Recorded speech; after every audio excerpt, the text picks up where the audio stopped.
दीपक देखा माए। दीपक का मतलब यहाँ है ज्ञान का प्रकाश, प्रभु प्रेम का प्रकाश।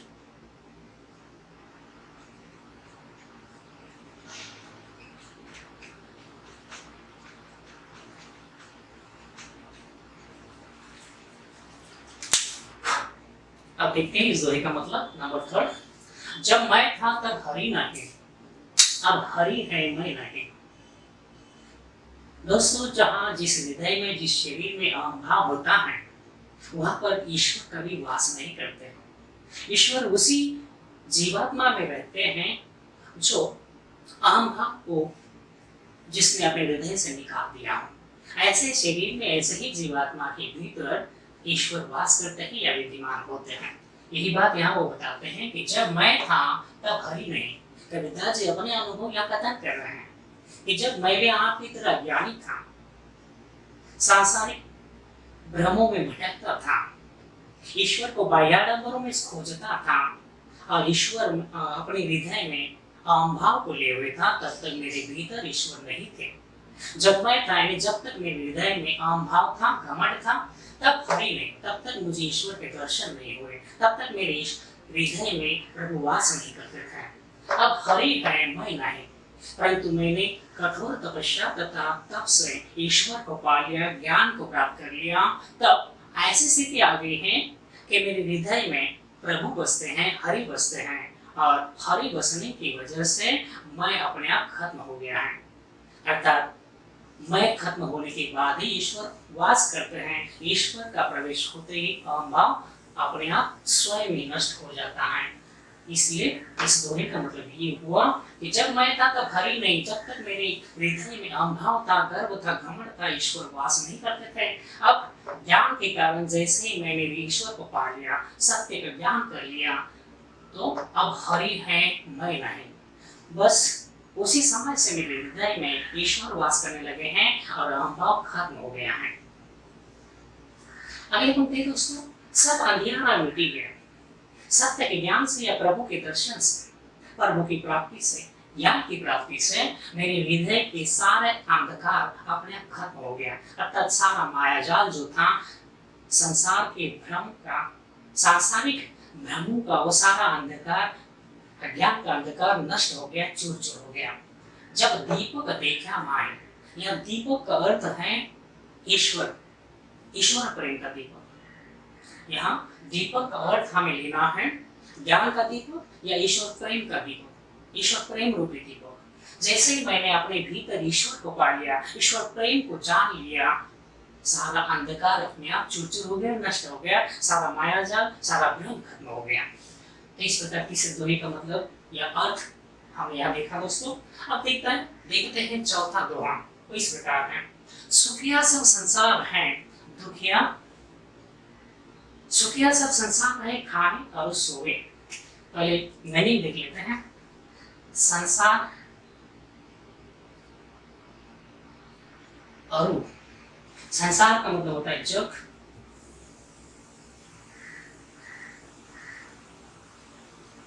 अरु का मतलब होता है और, एंड। दुखिया दास कबीर है, जागे और सोए, जागे और रोए, सॉरी। हाँ, इस दोहे के माध्यम से कबीरदास जी ने सांसारिक वासनाओं में लिप्त रहने वाले हमारे संसार वासियों की ओर छूट की है, उन्हें लक्ष्य बनाया है। वे कहना चाहते हैं इस दोहे के माध्यम से कि दुनिया वाले या संसारवासी ईश्वर प्राप्ति के मार्ग को छोड़कर अपनी विषय वासनाओं में लिप्त हो गए हैं। जीवन के ऐशोआराम में या भोग में वे हमेशा व्यस्त रहते हैं, जबकि उन्हें ईश्वर प्राप्ति का मार्ग खोजना चाहिए, सत्य की खोज में लग जाना चाहिए। लेकिन संसार वैसे ऐसा न करते हुए बस अपने ही ऐशोआराम में, भौतिक वासनाओं में लगे हुए हैं, लिप्त हैं। सुखिया सब संसार है, सारा संसार सुख में है, खाए और सोए। सब संसारवासी समय समय पर भोजन करते हैं और सोते हैं, ऐशोआराम में लिप्त रहते हैं, विषय वासनाओं में लिप्त रहते हैं। जबकि कबीरदास जो हैं, जिन्हें ज्ञान या सत्य प्राप्त हो गया है, वे इसी सत्य की वजह से या ज्ञान की वजह से बस इतना जानते हैं कि कब मैं ईश्वर से मिलूं, कब मुझे ईश्वर के दर्शन हो। और इसी ईश्वर से बिछुड़ने का दुख उन्हें व्यतीत करता है। और यही ईश्वर से बिछुड़ने का दुख व्यतीत करने की वजह से न वे खा पाते हैं न सो पाते हैं। बस उनके दर्शन के लिए, उनकी प्राप्ति के लिए रात दिन वे जागते हैं और उनकी प्राप्ति के लिए रोते रहते हैं। अर्थात ईश्वर के विरह में वे अपने आप को जागने और दुखी करते रहते हैं। दोस्तों, एक और दोहा है जिसमें कबीरदास ने कहा है कि दुल्हनी गावहु मंगलाचार, दुल्हनी गावहु मंगलाचार, हम घर आए राम राजा राम भरतार। मेरा कहने का मतलब ये है कि दुल्हनी गावहु मंगलाचार, हम घर आए राजा राम भरतार। इस दोहे के माध्यम से कबीरदास जी ने अपने आप को दुल्हन और परमात्मा को दूल्हा कहा है। इसका कारण ये है कि वे ईश्वर से अति निकटता पाना चाहते हैं, ईश्वर के निकट जाना चाहते हैं। जिस प्रकार दूल्हा और दुल्हन एक दूसरे के प्रेम के बिना नहीं रह सकते, ठीक उसी प्रकार आत्मा परमात्मा भी एक दूल्हा दुल्हन की तरह है। जब तक इनका मिलन नहीं हो जाता तब तक वे एक दूसरे के विरह में तड़पते हैं, व्यथित होते हैं। ठीक यही भावना कबीरदास जी ने परमात्मा के प्रति इस दोहे के माध्यम से प्रस्तुत की है, व्यक्त की है। सुखिया सब संसार है, खाए और सोए। सारा संसार या सारे संसारवासी अपने अपने विषय वासना में लिप्त हैं, सुख भोग रहे हैं, उपभोग करते हैं, जिसकी वजह से वे खाते पीते हैं और ऐशो आराम में लिप्त रहते हैं। परंतु ये उनका सोना और आराम से रहना अज्ञानता का परिचय है। तो दूसरी तरफ कबीरदास जी हैं जो बिना खाए पे ईश्वर प्राप्ति में या उनके विरह में दुखी रहते हैं, उनसे मिलन करने के लिए व्यथित है, व्याकुल है। इन्हीं के कारण वे दुखी हैं। यहाँ दुखी होने का तात्पर्य ज्ञान का है, ज्ञान की मार्ग की ओर अग्रसर होना है। तो इस प्रकार दोस्तों यहाँ हमें एक प्रमुख प्रश्न आता है कि कबीरदास जी के दोहे में सुखिया सब संसार में, इसमें सोना और जागना किसका प्रतीक है, और इस कविता में या इस दोहे में इसका प्रयोग क्यों हुआ है। तब ये सारी बातें आपको लिखनी होगी। सोना अज्ञानता का परिचायक है, जबकि जागना ज्ञान का परिचायक है।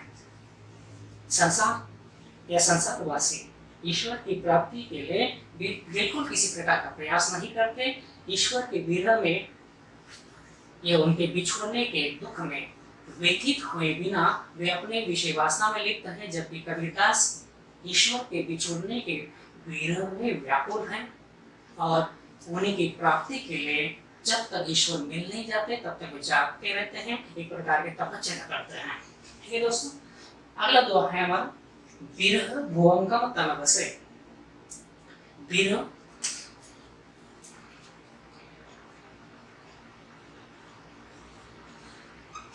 विरह यानी विरह, बिछुड़ने का भाव।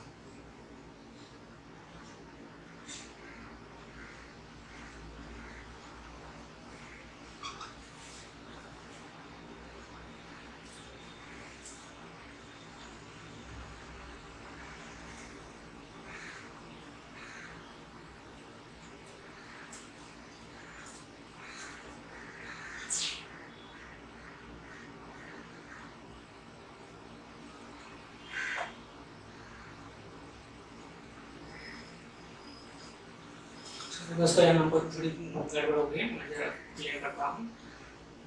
मेरा संसार जोक 18 और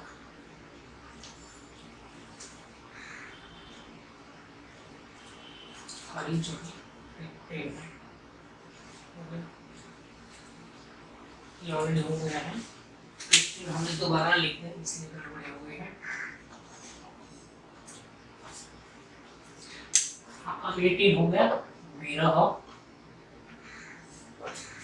20 भुवंगम जिसका अर्थ है भुजंग या सांप, सर्प।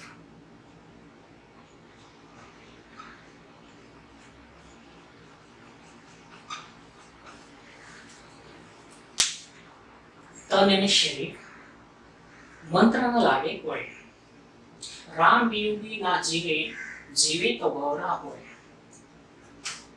वियोगी।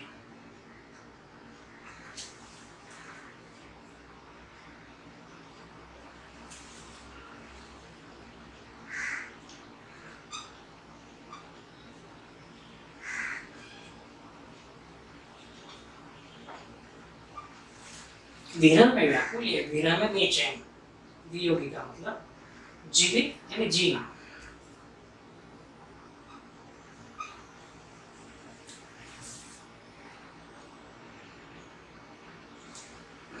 गौर अगला है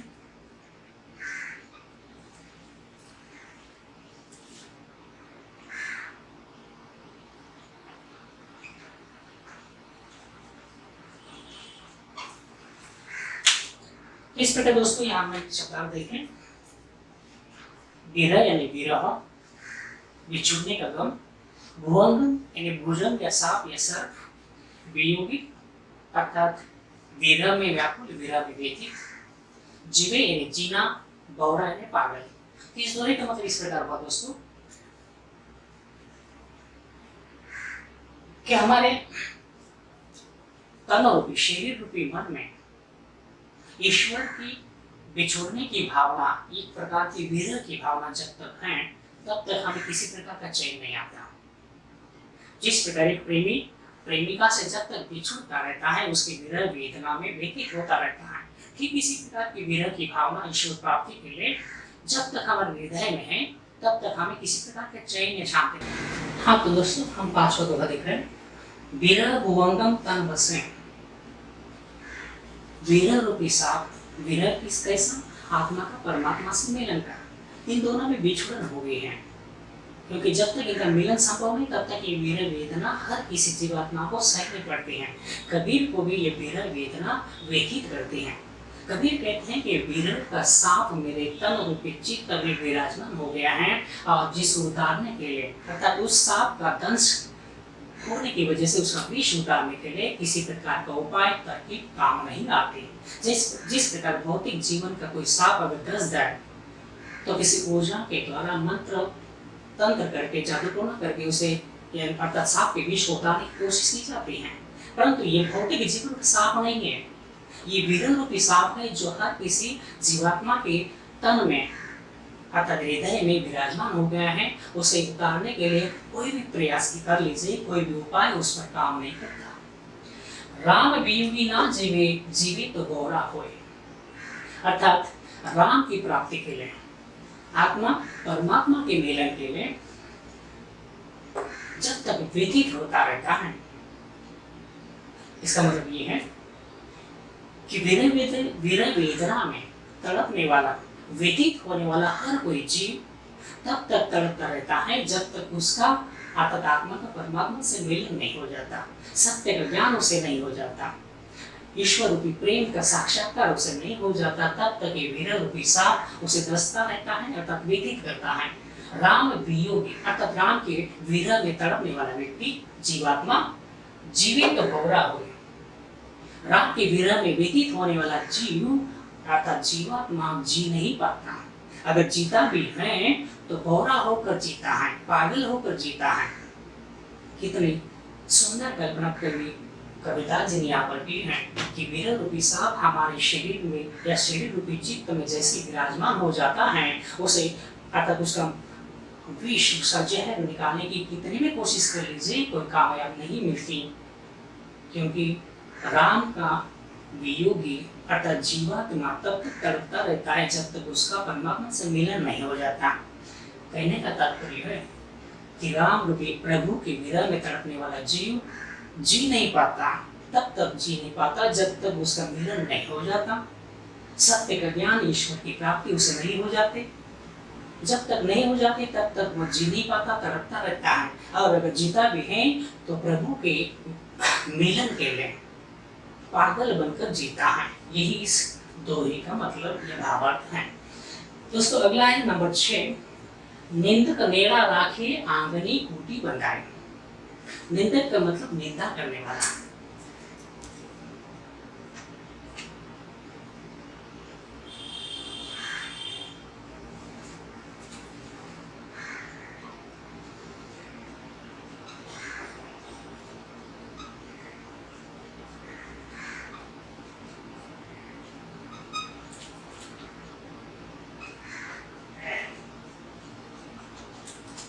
नेड़ा यानी पास में या नजदीक, आंगनी यानी आंगन।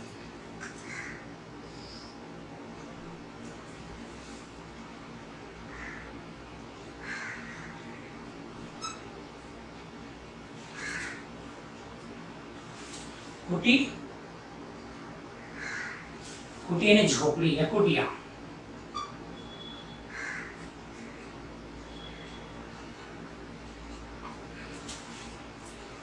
सावन,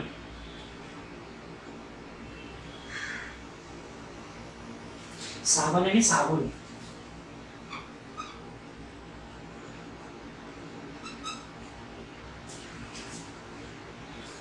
निर्मल,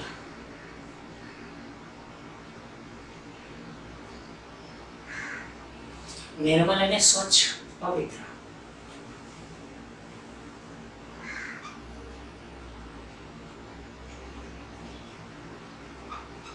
स्वभाव यानी स्वभाव।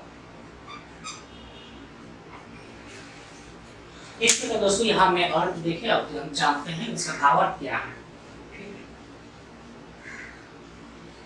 निंदक नेड़ा राखे, आंगनी कुटी बंधाए, बिन सावन पानी बिना निर्मल करे सुहाए।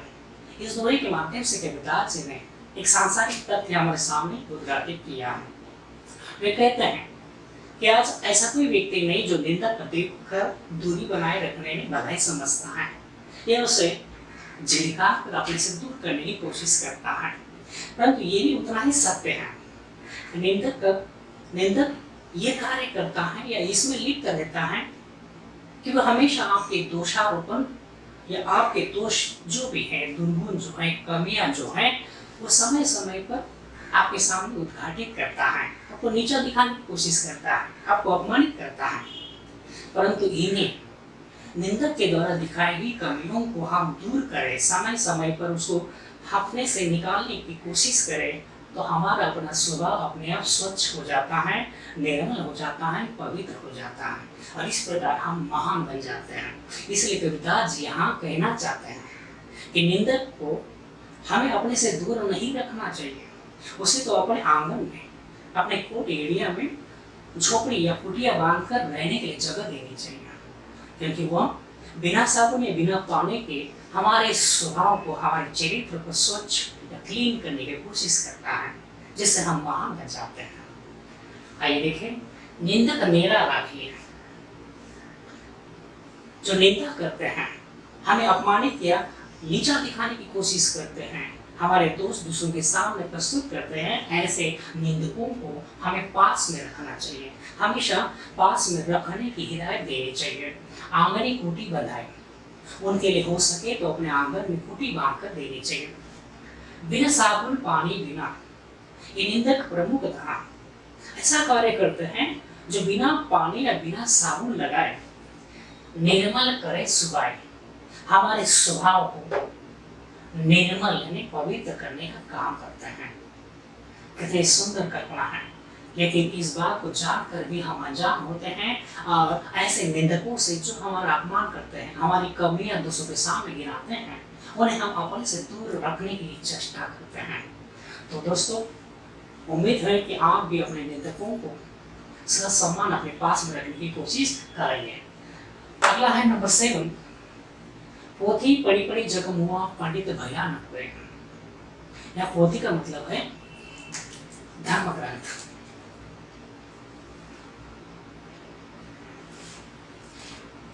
मुआ यानी मर गया, गुजर गया। पंडित यानी विद्वान। भया यानी होना।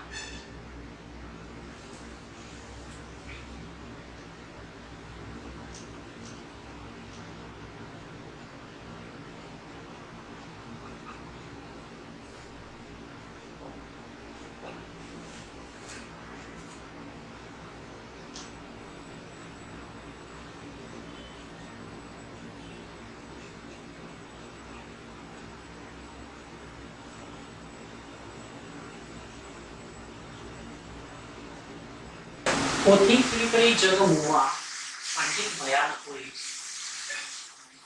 एके अशीर पीयू पंडित हूँ। तब दोस्तों इसके अर्थ हम पहले देख चुके, एक बार फिर से देखते हैं। पोथी का मतलब होता है धार्मिक ग्रंथ, मोटी मोटी किताब। जग मुआ ने जग मर गया, गुजर गया, अर्थात संसारवासी आए, पैदा हुए और एक दिन चल बसे। पंडित भयानक हुई, पंडित यानी विद्वान ज्ञानी, भया यानी होना। एक ही अशीर पीयू का, अशीर यानी अक्षर, पीयू यानी प्रिय, प्रियतम अर्थात ईश्वर। पढ़े सु पंडित होए, पंडित विद्वान, सु यानी वह।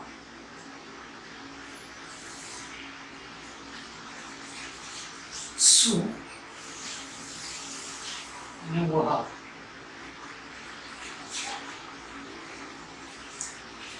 अब इसका भावार्थ देखिए दोस्तों। इस दोहे के माध्यम से कबीरदास जी हमें ये बताना चाहते हैं कि संसार नश्वर है। इस संसार में कोई भी ऐसी वस्तु नहीं है जो टिकने वाली हो। हर व्यक्ति, हर मनुष्य, हर इंसान, हर जीवात्मा एक न एक दिन ईश्वर को प्राप्त होने वाला है, यानी मरने वाला है। इसलिए कबीरदास जी ने अपने एक दूसरे दोहे में कहा है, पानी केरा बुदबुदा इसी हमारी जाति, पानी केरा बुदबुदा इसी हमारी जाति, एक दिन छिप जाएंगे तारे जो करवाते। हमारा जीवन भी इतना नश्वर है, इतना शराबभंगुर है, जिस प्रकार पानी का बुदबुदा कुछ समय के लिए दिखता है, लग जाता है, परंतु अगले ही पल टूट जाता है, नष्ट हो जाता है। इसी तरह हमारा जीवन भी पल भर का है, नश्वर है। इस संसार में अगर कोई चीज चिरंतन है, शाश्वत है, वह है ईश्वर। उसकी प्राप्ति हमारे जीवन का एकमात्र लक्ष्य होना चाहिए। और यही ईश्वर प्राप्ति का मार्ग, ज्ञान का मार्ग जिसने भी स्वीकार कर लिया, जिसने भी जानने की कोशिश की, वही व्यक्ति सच्चा ज्ञानी है। कबीरदास जी का मत है और हमारा भी होना चाहिए, क्यों न हो। हम सब जानते हैं कि इस संसार में कोई भी हमेशा हमेशा टिकने वाला नहीं है। बावजूद इसके हम सांसारिक इच्छाओं में, आकांक्षाओं में, वासनाओं में अपना जीवन व्यतीत करते हैं। हमें इन सभी मोह माया को त्याग कर, सभी वासनाओं से अपना मन हटाकर ईश्वर प्राप्ति में, ईश्वर प्रेम में लगाना चाहिए, क्योंकि वही एकमात्र सत्य है। इसलिए कबीरदास जी इस पंक्ति में, दोहे में कहना चाहते हैं कि पृथ्वी पड़ी पड़ी जग मुआ। आजकल लोग बड़े बड़े धर्म ग्रंथों को, मोटी मोटी किताबों को पढ़कर अपने आप को विद्वान समझते हैं, पंडित समझते हैं, परंतु मोटी बड़ी बड़ी जग मुआ पंडित भयानक हुए। ऐसी बड़ी बड़ी मोटी मोटी किताबों को पढ़कर, पुराण, वेद, उपन्यासों, इस प्रकार के मोटी मोटी किताबों को पढ़ने के बावजूद भी कोई भी संसारवासी पंडित नहीं गया, विद्वान या ज्ञानी नहीं कर रहा है। अगर उसने अपने आप को स्वयं घोषित मान लिया, वो बात अलग है, परंतु सच्चे अर्थ में वो ज्ञानी नहीं, विद्वान नहीं। वह कोरा की कोरा ही रह गया अगर उसने ईश्वर प्रेम का मार्ग अवलंबन हो, स्वीकार न किया हो। होती बड़ी बड़ी जगह वो पंडित भयानक हुए, अर्थात कोई पंडित हुआ नहीं। एक ही ऐसे पीयू का बड़े सुपंडित हुए। सच्चा ज्ञानी, सच्चा विद्वान तो वही है जो एक ही अक्षर, एक ही अक्षर, एक ही अक्षर यानी एक ही अक्षर, पीयू का यानी प्रीतम का, प्रेम का, ईश्वर का। पीयू की तीन होता है, पीयू यानी प्रेम, प्रीतम अर्थात ईश्वर। जो ईश्वर प्रेम का एक ही अर्थ जान लेता है, समझ लेता है, पढ़े सु पंडित हो।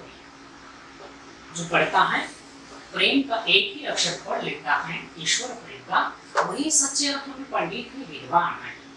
क्योंकि इस मोह माया से वही बचाने वाला है, इस भव सागर को पार करने वाला वही एकमात्र सत्य है। इसलिए हमें चाहिए मोटी मोटी किताबों को त्याग कर, अर्थात या पुस्तकीय ज्ञान की अपेक्षा ईश्वर प्रेम में अपना ध्यान लगाना ज्यादा श्रेष्ठ कबीरदास जी ने कहा है। पुस्तक ज्ञान आवश्यक तो है, परंतु उससे कहीं ज्यादा आवश्यक है ईश्वर प्रेम का मार्ग स्वीकारना, ईश्वर में मन लगाना। यही कबीरदास जी ने इस दोहे के माध्यम से कहने की कोशिश की है। ठीक है दोस्तों, अगला दोहा है, हम घर जालिया अपना लिया मुरादा हाथी। जालिया है जलाना,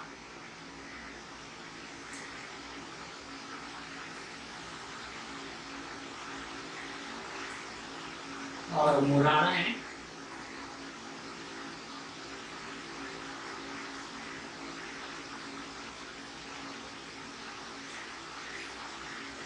मुरादा ने मशाल जलती हुई लकड़ी। अब घर जालो उसका, सॉरी ताश का है उसका।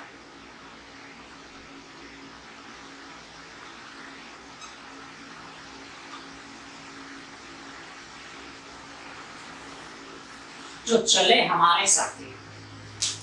आइए दोस्तों, अब इसका भावार्थ देखते हैं।